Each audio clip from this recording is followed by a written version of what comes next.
watching Ebony Ladies in the DR. I'm your host, Bridget. Bienvenidos a mi canal. Gracias por mirar. Today, I am talking about Catman Do. If you're new to my channel, stop what you're doing, hit the like, subscribe, and share button right now, and let's get into it. So, Catman Do was supposed to be this elaborate theme park with an aquarium, with all of these shops, with all of these interactive activities. Catman Do was open in February of 2023. 1 year. 1 year it lasted, February 2023. And let me tell y'all, it was so much hype about this theme park that it was unbelievable. And it was, Catman Do, it was Disney backed. It was $60 million to be exact spent on this project. All across from Cocotal, next to Malia, across from Plaza Real, Reserva Real, all of these things. And I got notes because y'all, I said this, and a lot of my subscribers that follow me, when Catman Do first opened, I didn't go to the ribbon cutting ceremony, but I went when it first opened and, did my little observation and everything. It was too expensive. I told everybody the prices. I'm gonna get into that, and it was just too expensive. And when people come to Punta Cana, are they really coming to go to a theme park? No, they're not. They're not coming to go to a theme park. So why businesses, in my opinion, in Punta Cana are constantly failing because everybody is trying to center everything around tourists and make it tourist prices. Well, as a tourist, I am coming to Punta Cana to go to the beach, and to, experience some Dominican culture. I'm not really trying to go to a theme park. So in the beginning, in my opinion, it was poor planning with the prices and just the overall scope of it. I think it was a good idea had they been able to execute what they actually advertised, with it having an aquarium, with it having all of the shops and all of the things to do. It just came out to be just a failed attempt at a theme park. So when I say poor, I'm going to start at my little beginning of my list. I said it was poor planning. Where they built it is an area that floods. It's just to the right and across the street from Cocotal. So when you come around that area, it's still an area that floods. There's still standing water after heavy rain. So poor planning. And then another reason I would say poor planning is because they didn't really research. They don't really research the market or anything. They just know that they think tourists have money and tourists are going to come because it's Punta Cana. And the prices were so expensive. It was $120 per adult and $84 per child. I mean, who has that? Who wants to spend that when it's not even something you can do the rides? There were only 2 interactive activities. There was no rides like a true theme park. There were 2 interactive activities. One was like some kind of cage thing you can climb on and do all of this stuff. And the other one was putt-putt golf. Okay, I can go play 18 holes for less than $120. So putt-putt golf. And those were the 2 activities. And so as I explained, if you go back and look at one of the other videos, how Catman Do worked, you would get a wristband and you could only do the activities once. So once you go in and do the activity, you get scanned. So there were 12 activities. Yep, it was $120 it was because it came out to be. So for your activities, you would scan your wristband. Those 2, you can only do it in one. You can repeat them over and over. You could do them in over a course of however long it took you to use up your 12 activities. But the other activities were basically 4D, 3D movies and, games you can sit in and let the world move around you. I ain't into all of that. But that's what the other 10 activities were. So that's where your money went. And so as a tourist and you've got kids, Are you going to spend $84 per child? And you've already, 90% of the people who come, especially with children, are going to be in an all-inclusive resort. And most of the all-inclusive resorts are going to have all kinds of activities for kids. Some have water parks. If you're staying in Nickelodeon, you got it going on. You ain't never got to leave the resort. So those are the type of things. That's when I say Dominicans don't always use their best planning skills in execution. When I say it was a big deal, I know I'm kind of going out of order. When I say it was a big deal, it was a big deal. The president, Abinader, he flew his helicopter into Punta Cana for the ribbon cutting ceremony. And I am not kidding, because I think Davlin's going to post a picture somewhere around me. But me, Davlin, and Bella, we had a whole photo shoot in front of the president's helicopter because he landed at Cocotao and he did the ribbon ceremony. So when I say it was a big deal, it was a big deal. The realtors, they made videos, talking about buying Cocotao, how your price value is going to be quadrupled. I'm making up words. Quadrupled doesn't work, but they're going to have your prices were going to be elevated and things were going to go up. This was going to bring our property value up and all of this good stuff. And you should buy property now and Airbnb it, because people are going to be coming to go to the theme park. Did none of that happen? Ain't none of that happening. On a daily basis, there were maybe 10 to 15 cars at Catmandu that weren't employees. So it never took off. And you know why it didn't take off? Because Dominicans rely 100% on WhatsApp, advertising, a billboard now here and there, and Instagram. I would have had the costume characters standing outside, flagging down the traffic. I would have had buy one, get one free at the resorts. I would have did all kinds of stuff to have a steady flow of traffic until it built up. And then I would have immediately, after hearing feedback, because there was always feedback on Instagram within the year about how the prices were. So I would have lowered those prices. They did offer specials every now and then, a buy one, get one free for Dominicans. If you were local, you could bring your ID and get half price, but that's still expensive. That's still an expensive price. But there were so many things that I would have done that they could have done to market it better, to get some traffic in there, offer, they were trying to do the free concerts or live music on Fridays and Saturdays every now and then, but no one knew about it. I would know about it just because I followed them on Instagram, but there could have been so many things that could have kept Catmandu, I'm going to say afloat. I'm not going to say truly profitable, because it wasn't a big draw. You're not really going to go to a beautiful island of Punta Cana to go play putt-putt or to climb in the cages or to sit in a dark room and watch, 4D or IMAX videos. So I don't know. It was just crazy to me. And I put this in a post, and I think, if you follow me on social media outside of Instagram or outside of my YouTube channel, then I asked the people that lived in Cocotao, who have since put their properties on the market or bought specifically for putting their property on the market and doing Airbnb because of Catmandu. And, a lot of people didn't want to be honest because they look silly, because that's what they did. And it turned out to be an epic fail, because that's what so many people are doing when there are a million Airbnbs in the Punta Cana area. So nobody's really getting rich. I feel like it's probably more of a headache than it is a lucrative business opportunity. But okay, so let's talk about Reserva Real. Has been in the mix, and they've been building. Construction's been going on over 2 years. It is next door to Supalama. I did an episode. I know people who bought there. They bought dirt. I say it all the time. They bought dirt. They don't have an expected date of their property.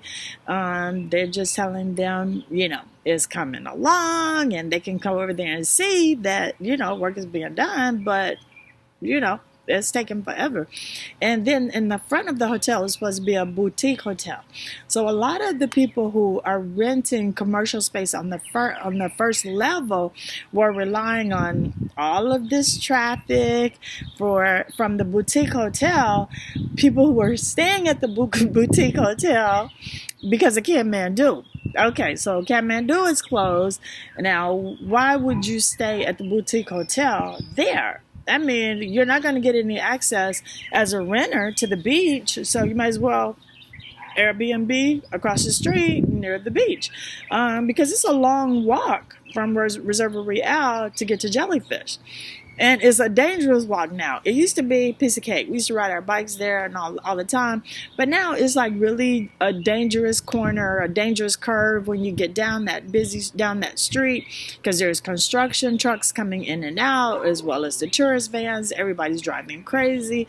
So it's just a mess altogether with the whole Kathmandu thing. And then they sent an email, is how they informed us. It wasn't like they said, oh, Kathmandu's going to be closing in a week, it's going to be closing in a month, we decided to close Kathmandu in March of 2024. No, I got the email the other day, I think it was like March 7th, and it said effective immediately, the doors are closed. So did they do the employees like that? Did they close effective immediately? I'm like, oh my God, that is crazy. But I knew it was coming. You know, people have been messaging me like, Bridget, you called it. You said that it was going to close. I did, because I'm in the community. I'm there. I'm in the neighborhood. And one thing I've learned about Dominicans, they're a little bit smarter than some Americans, because when they see something don't work, they don't care how much money they put in to open it up, because we see restaurants, they go through remodeling, building a bar, decking it out, getting beautiful furniture, and if they're not profitable within 6 months, they close down. Whereas, our American way of thinking is, oh, it's going to take time to build up our clientele, we need this. And I know that's all economics, because a lot of times we will have more of a reserve to get the business off the ground and to build our business, versus Dominicans will take everything that they have, put it in, go, try to get the business going. If it don't work, 6 months, they out. But I was like, wow, a $60 million project, and they're shutting its doors after 1 year. So that's like really crazy to me. But I realized that that's what they do. Cut your losses while you can. So all of you people that got Airbnbs in Cocotal and bought these apartments at Reserva Real, what do you think? How do you feel about Kathmandu closing in 1 year? It made it 1 year. I'm just like, okay. But I had to hop on here and make this, do this episode, because people were asking me, like, you said it was going to close. What do you think? What do you think happened? What could they have done differently? Oh my God, that list is so long. And now they're like in the email where it's saying it's closed effective immediately. It says, we're trying to figure out what to do with the property. Oh my God.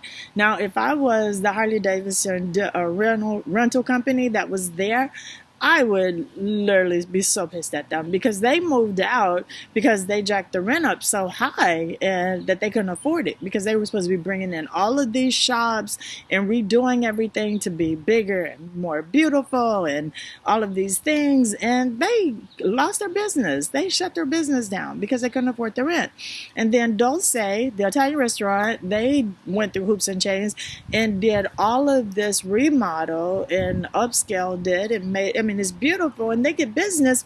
But if you don't know Dulce's there, then they could have days where they're just sitting, where they don't have a lot of business in there, not the business that they should have as an Italian restaurant, but because they were already there before Kathmandu, but they spent a lot of money doing the upgrades and the remodeling because of Kathmandu. So I would be really upset. I would be really mad at them.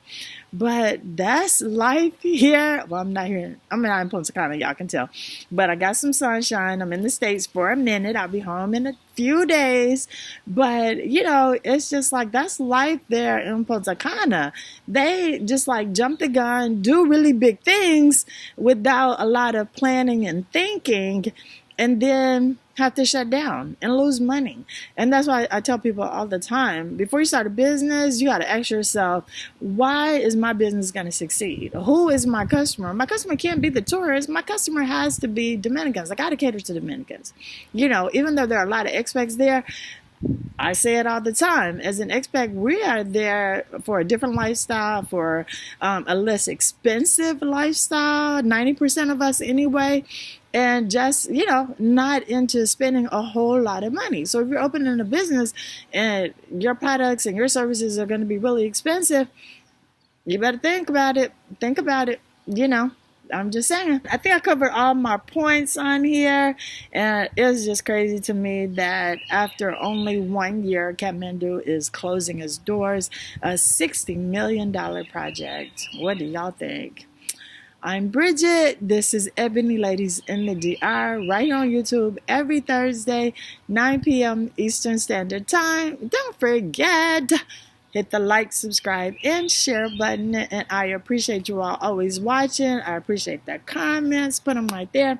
I have been so busy doing consultations. It seems like everybody has questions about moving to Punta Cana, and I love it. I appreciate the business, and I appreciate doing the consultations. And now I have like 3 real estate customers, so I have to get off of here and try to find them some properties that are reasonable. And that was another thing. Let me go back before I close this video. So I'm going to give y'all an example when I say people kind of went cuckoo bird with their properties in Crocodile. So there was a villa that is still for sale right now, but as Catman Do was building, it was on the market. It was on the market for like, I think it was like $349,000. It was like a 3-bedroom villa with the maid's quarter. The ceilings are low, so it's not something that I loved, but the back was really pretty. It faces the golf course, has a nice pool, nice sitting area, and everything outside. So it was a nice villa for $349,000. I say perfect price. But things weren't really moving at that price then. So they took the house off the market, and then when Kathmandu opened up last year, they put the house back on the market. Guess how much the house is now? The house is $520,000. Same house, same furniture, same everything. $520,000. I have seen that house. I can sit on my patio and watch it and see the back of the house. Not that I'm stalking the house, but I can watch the traffic. I can see that house has been shown probably 50 times this year, or probably 50 times since November of last year. And nobody is biting. Nobody is going to buy that house for $520,000 because it's not worth it. So now all you people that were relying on Kathmandu with your price increases, now are you going to reevaluate your prices and bring your prices down so that the property can move? Or are you going to sit on it and see what they're going to put in place of Kathmandu? That's a good question.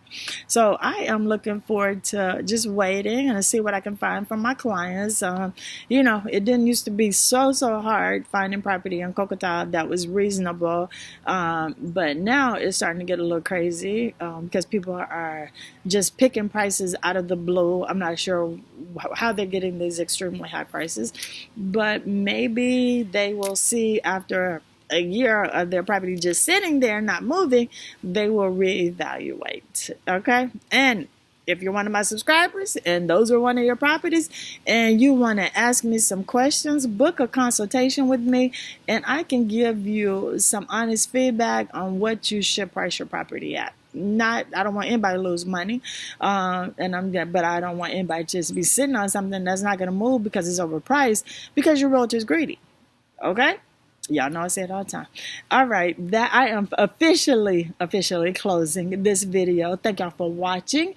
Again, every Thursday night, 9 p.m. Eastern Standard Time, right here on YouTube. I'm Bridget. Enjoy, people. Enjoy the sunshine and the warm weather. Until next time.